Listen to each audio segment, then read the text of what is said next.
আসসালামু আলাইকুম প্রিয় শিক্ষার্থীরা, কেমন আছো তোমরা সবাই? আশা করি তোমরা অনেক ভালো আছো, সুস্থ আছো।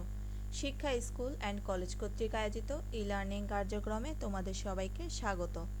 আমি তোমাদের বিষয় শিক্ষক পিঙ্কি শর্মা। আজ তোমাদের সামনে ফিন্যান্স ও ব্যাংকিং অধ্যায় 13 শিরোনাম কেন্দ্রীয় ব্যাংকের ধারণা এবং কেন্দ্রীয় ব্যাংকের উদ্দেশ্য বিষয়টি উপস্থাপন করছি।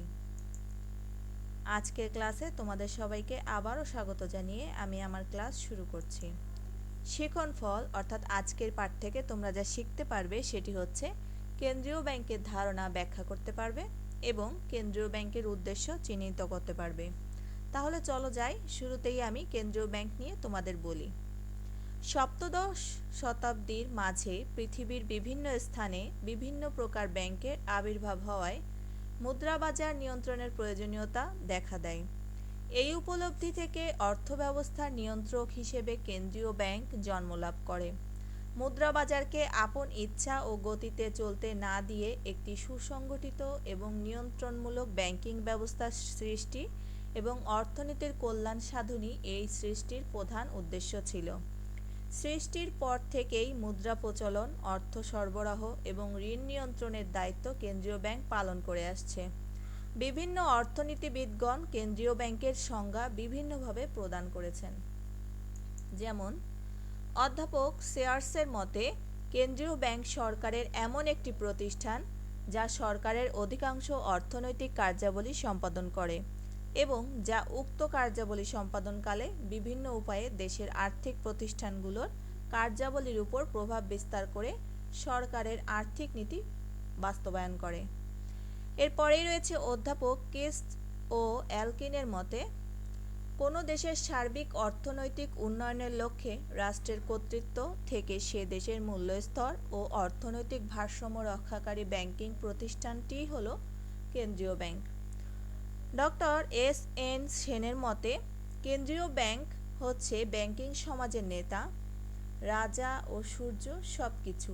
নেতার মতো ব্যাংকিং রাজত্ব শাসন করে এবং সূর্যের মতো অর্থ ও মুদ্রা বাজারের জগতে আলো ও শক্তি দেয়। কেন্দ্রীয় ব্যাংকের উদ্দেশ্য। কেন্দ্রীয় ব্যাংক একটি জনকল্যাণমূলক অমুনাফাভোগী জাতীয় প্রতিষ্ঠান। সর্বসাধারণের মঙ্গল নিশ্চিত করাই এবং দেশের অর্থনীতিকে মজবুত ভিত্তির উপরে দাঁড় করানোই কেন্দ্রীয় ব্যাংকের উদ্দেশ্য। বিচার বিশ্লেষণের ভিত্তিতে কেন্দ্রীয় ব্যাংকের উদ্দেশ্যাবলীকে নিম্নলিখিতভাবে উপস্থাপন করা যায়। বলিষ্ঠ মুদ্রা বাজার গঠন ও নিয়ন্ত্রণ। কেন্দ্রীয় ব্যাংকের অন্যতম উদ্দেশ্য সুসংগঠিত মুদ্রা বাজার গঠন, পরিচালনা ও নিয়ন্ত্রণ। অর্থনৈতিক উন্নয়ন। অর্থনৈতিক পরিকল্পনা গ্রহণ ও বাস্তবায়নের মাধ্যমে প্রকৃত অর্থে দেশের অর্থনৈতিক উন্নয়ন সাধনের উদ্দেশ্যই কেন্দ্রীয় ব্যাংক প্রতিষ্ঠিত। নোট ও মুদ্রা প্রচলন। বাজারের চাহিদা অনুযায়ী নোট ও মুদ্রা প্রচলন, নোট ইস্যু যাকে বলে, ও নিয়ন্ত্রণ একটি প্রধান উদ্দেশ্য। বৈদেশিক মুদ্রা নিয়ন্ত্রণ। কেন্দ্রীয় ব্যাংক বৈদেশিক মুদ্রার আগমন ও নির্গমন নিয়ন্ত্রণ করে।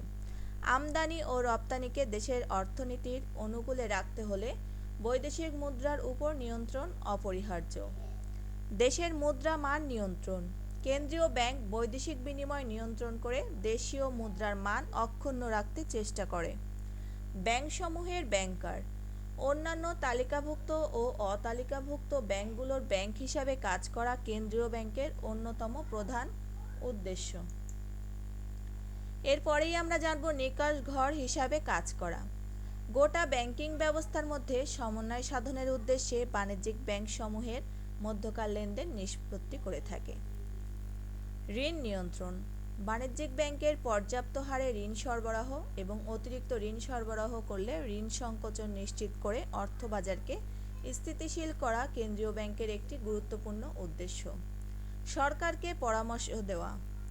অভ্যন্তরীণ ও বৈদেশিক সব ক্ষেত্রে অর্থনৈতিক উন্নয়নকে ত্বরান্বিত করার লক্ষ্যে সঠিক পরিকল্পনা প্রণয়ন ও তার বাস্তবায়ন ও সরকারকে প্রয়োজনীয় পরামর্শ দেওয়া কেন্দ্রীয় ব্যাংকের একটি উদ্দেশ্য।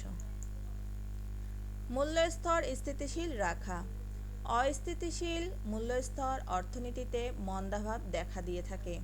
তাই কেন্দ্রীয় ব্যাংক অর্থ সরবরাহ নিয়ন্ত্রিত রেখে মূল্যস্তরের স্থিতিশীলতা রক্ষা করে থাকে। সরকারের ব্যাংক সরকারের অর্থ সংরক্ষণ এবং সরকারের যাবতীয় লেনদেন সম্পাদন কেন্দ্রীয় ব্যাংকের একটি গুরুত্বপূর্ণ উদ্দেশ্য।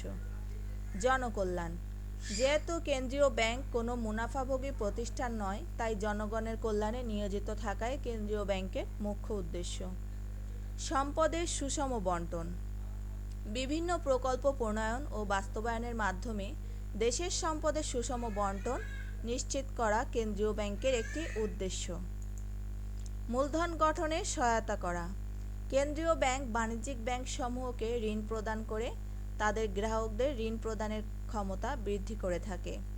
সুসংগঠিত ব্যাংকিং ব্যবস্থা গড়ে তোলা পরিকল্পিতভাবে একটি সুসংগঠিত ব্যাংকিং ব্যবস্থা গড়ে তোলা কেন্দ্রীয় ব্যাংকের একটি উদ্দেশ্য। ব্যাংক ব্যবস্থার পথপ্রদর্শক দেশের অন্যান্য ব্যাংকসমূহের পথপ্রদর্শক হিসাবে কাজ করা কেন্দ্রীয় ব্যাংকের মুখ্য উদ্দেশ্য। এরপরে যে সৃজনশীল প্রশ্নটি আমি তোমাদের জন্য রেখেছি সেটি হচ্ছে, বাংলাদেশ সরকার মালয়েশিয়ার সাথে একটি ঋণ চুক্তি করতে চায়। এক্ষেত্রে বাংলাদেশ ব্যাংক সরকারের পক্ষে ঋণ চুক্তি করে। কেন্দ্রীয় ব্যাংক হিসেবে বাংলাদেশ ব্যাংক মুনাফা অর্জনের লক্ষ্যে কাজ করে না। সর্বসাধারণের মঙ্গল নিশ্চিত করতেও সুসংহত ব্যাংকিং ব্যবস্থা প্রবর্তনের লক্ষ্যে এটি কাজ করে যাচ্ছে। এরপরেই যে প্রশ্নটি রয়েছে সেটি হচ্ছে নিকাশ ঘর কি? তার পরের প্রশ্নটি হচ্ছে, কেন্দ্রীয় ব্যাংকে ব্যাংকসমূহের ব্যাংকার বলা হয় কেন? ব্যাখ্যা করো। তার পরের প্রশ্নটি হচ্ছে, বাংলাদেশ সরকারকে সহায়তার জন্য বাংলাদেশ ব্যাংক এর উদ্দেশ্যসমূহ কি কি হতে পারে? ব্যাখ্যা করো। তার পরের প্রশ্নটি হচ্ছে, বাংলাদেশ ব্যাংক জনকল্যাণের উদ্দেশ্যে প্রতিষ্ঠিত। উদ্দীপকের আলোকে উক্তিটির যথার্থতা নিরূপণ করো। এরপরে যে বাড়ির কাজটি রেখেছি আমি তোমাদের জন্য সেটি হচ্ছে, কেন্দ্রীয় ব্যাংকের প্রধান উদ্দেশ্য কোনটি? আমার দ্বিতীয় যে বাড়ির কাজটি রয়েছে সেটি হচ্ছে, নিকাশ ঘরের দায়িত্ব পালন করে কে? এবং সর্বশেষ বাড়ির কাজ যে প্রশ্নটি রয়েছে সেটি হচ্ছে, কেন্দ্রীয় ব্যাংক সরকারের অর্থনৈতিক নীতি ও পরিকল্পনা বাস্তবায়নে কি হিসাবে কাজ করে? আশা করি আমার আজকের উপস্থাপনায় তোমাদের বুঝতে কোথাও কোনো কিছু সমস্যা হয়নি, কিন্তু যদি কোথাও কোনো কিছু বুঝতে সমস্যা হয় অবশ্যই নিচে কমেন্ট করে জানাবে। আমি পরবর্তী ক্লাসে তোমাদের সেই সমস্যার সমাধান নিয়ে হাজির হব। তোমাদের সবার সুস্থ জীবন এবং সুস্থ পৃথিবীর কামনায় আমি আজ এখানেই শেষ করছি। সবাই অনেক ভালো থাকবে। ধন্যবাদ।